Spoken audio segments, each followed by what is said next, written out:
Hello friends, and welcome back to my crafty space. My name is Crystal, and in today's video, we're going to be working on day number 7 and 8 in my 2021 October daily album.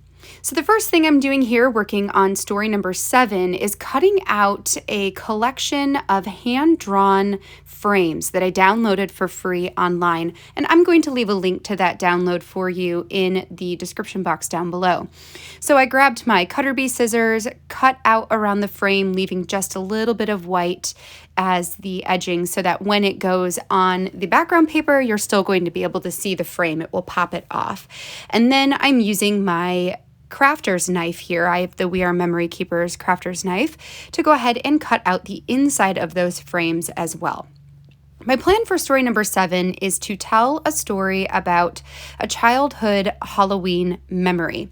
I actually have a collection of scrapbooks that my mom created for my siblings and I when we were young, and one of the layouts that she had made was documenting this Halloween party that we threw when I was a kid. I want to say I was maybe 6 or 7 years old, and we've got a bunch of pictures of me and my siblings and me and my friends and doing some of the different activities. So what I did is I pulled out that scrapbook, I grabbed my phone and snapped some pictures of the pictures. Then I put those in Photoshop, edited them, and printed them so that I could fit them inside of these different frames. And then what I'm going to do is create a frame wall or a gallery wall on one half of my page and then have my journaling, which you can already see there in the 3x8 2 pocket piece there to the right that has my title, which says this is Halloween, and then my journaling, which is on that stacked pumpkin card, which came from the Cocoa Daisy Halloween collection this year. So once I have my frames all the way trimmed out, I added some liquid adhesive to the back side of them, stuck that down on the photo, and then took the photo, which is now it now has that frame glued on top of it, and fussy cut around the outside of the frame again. So that is one of the easiest ways to back cut files, is to just go ahead and stick it down onto the photo like that and then cut that out instead of trying to gauge the size of the inside and print it just slightly bigger. It just worked better for me this way. I decided to go with this black patterned, it's not even patterned, I mean, it is patterned. It looks like a cable knit sweater when you get in really close to it. So it's got a little bit of texture to it, even though the paper itself is not textured. That is going to serve as my wall. I liked the idea of this looking a little bit like wallpaper per se, which might have some kind of texture element to it. So that made sense in my head for this particular paper. And this one came from the A Little Scary collection from what was it? Fancy Pants. That's who it is. So Fancy Pants. However, I wasn't liking how everything just kind of felt like it was floating on that page. I wanted to create some anchors to draw your eye into the middle of the spread and make it seem a little bit more purposeful. So what I did is I grabbed out this washi tape, which came from Heidi Swap from her Halloween collection this year. It is a candy corn stripe, so it's got the orange in there, but it also has a little bit of the cream type of color, and then a little bit, I think, of black as well. That to me tied in really well with the title card that's going next to this page. I liked having a bit of the orange on this side as well. So I stuck down the washi tape, glued down my frames, so everything is now in place. And the last thing I'm going to do is take these enamel dots, which are also from that Fancy Pants A Little Scary collection, and I'm going to add that into the middle top portion of those frames to look almost like tacks or nails that are holding these pictures up. I thought that would give it a little bit of dimension to have the enamel dot poking up off of the page, and also was a way to bring in some more of that color to this side of the spread.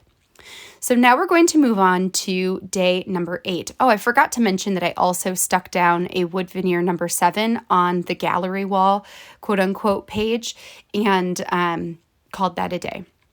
For this next one, I am telling the story about the last time that I officially went trick-or-treating.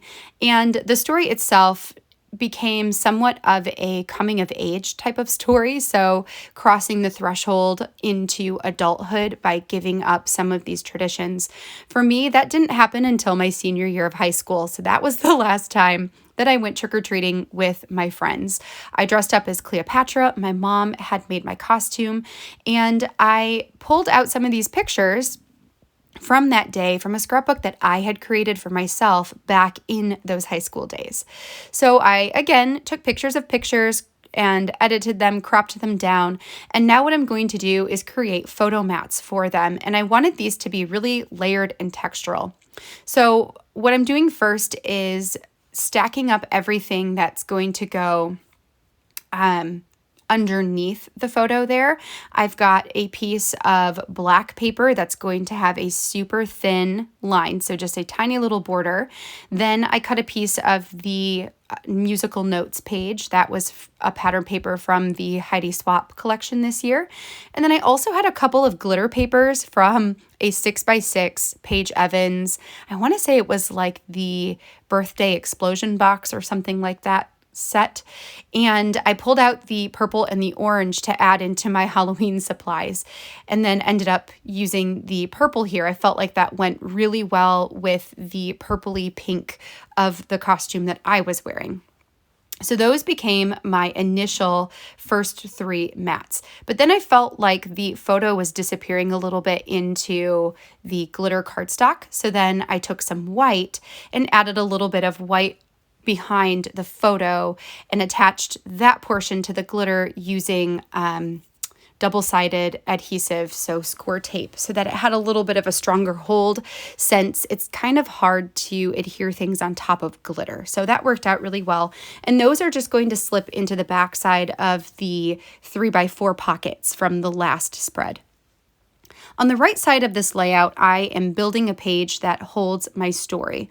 I wanted to add the haunted house silhouette file there at the bottom. That was a Paige Evans cut file from maybe last year, or it could have been even a couple years ago. I shrunk that down really small and then had that go just at the bottom of my journaling to look almost like houses that you would go trick-or-treating at. That was kind of, I guess, my thought pattern behind picking that particular cut file for that one. Next, I took a piece of washi tape from Tim Holtz. This was from the Tim Holtz trim tapes from Halloween. It's got this really awesome pinked edging, which gives it a Halloween feel as well. So I put that along the edge and then went ahead and hole punched on top of that. For the top portion where I'm going to build my title, I'm using a ColorCast design title piece that says Trick or Treat, and then I'm going to layer behind it a couple of these felt embellishments that I've had for a long time. These came from the dollar store a couple years ago. It had witches' hats and ghosts and pumpkins and all kinds of things. I loved the way that the ghost looked peeking out behind the trick or treat, but the problem is that once I layered that behind it, it made the acrylic piece uneven, so much harder to stick down. So then I decided to just throw in the witch's hat as well and have that be a full cluster there at the top. I think it looks pretty cute, and it helps to keep my title piece a bit more even on there. I adhered down the title with just some roller tape, and I'm hoping that will stick and stay for long term. And then I put a little tiny 8 sticker. It's just a black little alphabet sticker basically on top of the ghost to designate that this is story number 8. And then the final thing that I will do with this layout is to use the alphabet stickers that you can see to the left of my photos. Those were part of a Pipsticks subscription packet that I got in the mail from their October kit, which it might have been their September kit that you got in October, but it was Halloween themed, and it had these really awesome letters on there. So I'm going to use all of the dark bluish purple looking ones to add my title that will say The Last. So then my title says The Last Trick or Treat to designate that this was the last time that I actually went trick-or-treating. Once I have that done, this one's going to be done. We'll just stick it inside of the album and call that good. I hope that you guys enjoyed this video. If you did, I would love a thumbs up down below. And make sure to hit that subscribe button while you're there if you haven't already, so you can see all of the future goodness I have coming your way. I'll be back in a couple more days with some additional October daily spreads that I have just ready to share. Until then, I hope you have a wonderful rest of your day, and I'll catch you in the next video. Bye, friends.